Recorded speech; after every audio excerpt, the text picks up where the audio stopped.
आज हम लोग टुमारो बैंक निफ्टी का एनालिसिस करेंगे, स्टॉक मार्केट का एनालिसिस करेंगे और यूएस मार्केट का एनालिसिस करेंगे कि कैसा रह सकता है। तो सबसे पहले निफ्टी बैंक का चार्ट खोल लेते हैं। तो निफ्टी बैंक का जो चार्ट है, अगर 1 ईयर का चार्ट खोल लेते हैं तो अभी ये रेजिस्टेंस पर है, ठीक है। तो रेजिस्टेंस पर है और ये कहाँ अगर पार कर जाता है तो इसका ये भी देख लेते हैं। अगर ये 36,000 के ऊपर जाएगा तब जाकर इसमें ट्रेंड जो है पॉजिटिव ट्रेंड होगा, ठीक है। अपवर्ड ट्रेंड में आ सकता है अगर 36,000 के ऊपर जाता है तो, जो कि अभी संभव नहीं लग रहा है। अब इसका एनालिसिस ये करते हैं कि कल ये बैंक निफ्टी रह कैसा सकता है। तो इसके लिए इंडिया भिक्स देखेंगे। तो इंडिया भिक्स पर चल के देखते हैं। तो इंडिया भिक्स का चार्ट खोल लेते हैं।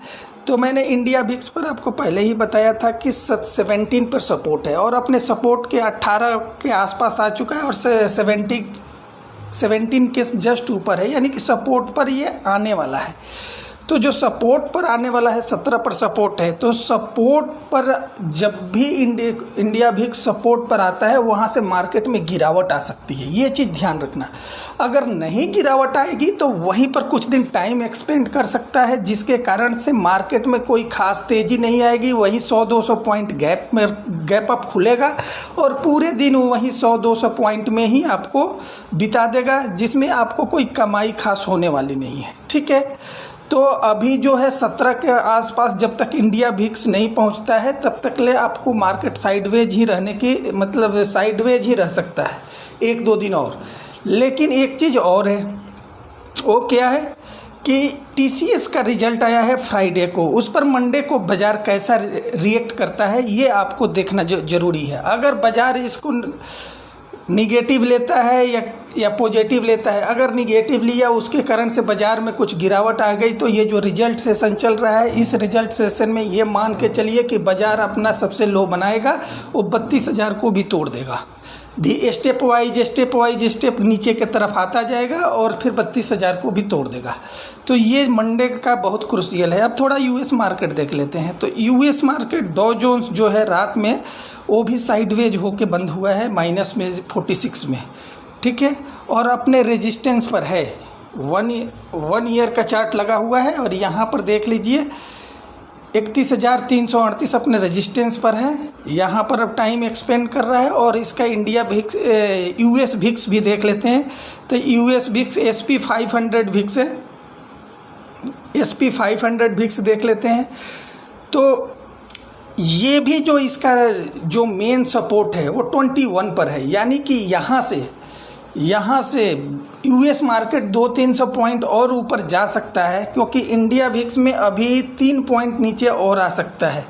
21 तक आएगा तब वहाँ से गिरावट के बारे में आप सोच सकते हैं, या 21 के पर आकर साइडवेज हो सकता है, वहीं पर अपना टाइम एक्सपेंड कर सकता है। तो एक टाइम वाइज भी करेक्शन मार्केट में आ सकती है, इस चीज़ को ध्यान दीजिए, ठीक है। उसी तरह से इंडियन मार्केट में भी कोई पिछले 1-2 दिनों से जैसे पिछले दिन फ्राइडे वगैरह को मूवमेंट नहीं थी, लेकिन अब रिजल्ट सेशन स्टार्ट हो गया है। तो जैसे टीसीएस का रिजल्ट आया है और भी कंपनियों का आएगा, तो उसमें मार्केट क्या मूवमेंट लेता है इस पर डिपेंड करेगा कि आगे मार्केट का ट्रेंड क्या रहेगा, ठीक है। अब थोड़ा सा क्रूड ऑयल भी देख लेते हैं। तो कमोडिटी देख लेते हैं। तो क्रूड ऑयल 104 के आसपास कंसोलिडेट कर रहा है, ठीक है। 104 के आसपास कंसोलिडेट कर रहा है। 104 के आसपास कंसोलिडेट का अगर यहीं पर 1-2 दिन ये कंसोलिडेट किया तो या तो ये ऊपर चला जाएगा, नहीं तो अगर ये नीचे 100 के पास इसको फिर से आना चाहिए, तब जाकर मार्केट में तेज़ी, फिर फ्रेश तेज़ी बनेगी। अगर क्रूड ऑयल 104 के ऊपर गया, 7-8 में चला गया तो मार्केट साइडवेज हो जाएगी, नहीं तो अगर फिर से 100 के आसपास आया तो मार्केट में फ्रेश तेज़ी बनेगी। अब सबसे बड़ा प्रॉब्लम है करेंसी देख लीजिए। करेंसी जो है फिर से चला गया है 79 के ऊपर। ये एक बार आया था 79 के आसपास, 78 के जोन में प्रवेश किया था, लेकिन फिर से ऊपर चला गया है। ये मेन प्रॉब्लम है। करेंसी इंडियन रूपी जो है कंटिन्यू डिवैल्यूएट कर रहा है, जिसके कारण से आगे मार्केट में प्रॉब्लम रह सकता है, ठीक है। अब डॉलर इंडेक्स भी देख लेते हैं। डॉलर इंडेक्स जो है 106 के ऊपर है। ये भी प्रॉब्लमेटिक है, इसमें भी प्रॉब्लम है। इसके चलते जो है इमर्जिंग मार्केट ऊपर अभी नहीं जा सकती है। इमर्जिंग मार्केट मतलब जो एशियन मार्केट है और जो कि डेवलपिंग कंट्री है उसको इमर्जिंग इंडिया हो गया, चाइना हो गया, ये सारी जो कंट्री है इनको इमर्जिंग मार्केट बोलते हैं। तो यहाँ पर तेज़ी नहीं आ सकती है जब तक डॉलर इंडेक्स इतना ऊपर रहेगा। इसको 100 के आसपास आएगा तभी मार्केट में बड़ी तेज़ी आएगी, ठीक है। अब इसके अलावा एक चीज़ और, आपको FII जो है पिछले 2-3 दिन से बिकवाली ज़्यादा नहीं कर रहा है। 400-500 करोड़ के आसपास बिकवाली कर रहा है और ऑप्शन में उससे ज़्यादा खरीदारी कर रहा है, ठीक है। तो अगर FII मंडे के बाद अगर बाइंग में कन्वर्ट हुआ, बाई करने लगा 1000, 1500, 700, 800 करोड़, तब तो मार्केट ऊपर की तरफ जाएगा। अगर फिर से FII, ये बहुत डिपेंड करता है कि अगर फिर से 1000-1500 करोड़ बिकवाली करने लगा तो बाज़ार में एक बार रिवर्स कर जाएगा और फिर बाज़ार नीचे की तरफ चला जाएगा। तो यहाँ पर हमारा जो मानना है, अगर गैप अप खुलता है मंडे को बैंक निफ्टी या निफ्टी, तो आप स्टॉप लॉस के साथ बिकवाली का अपना पोजीशन बना सकते हो 10 बजे के बाद, 10 साढ़े 10 बजे के बाद, ठीक है। अब थोड़ा सा शेयर देख लेते हैं। तो शेयर्स देख लेते हैं।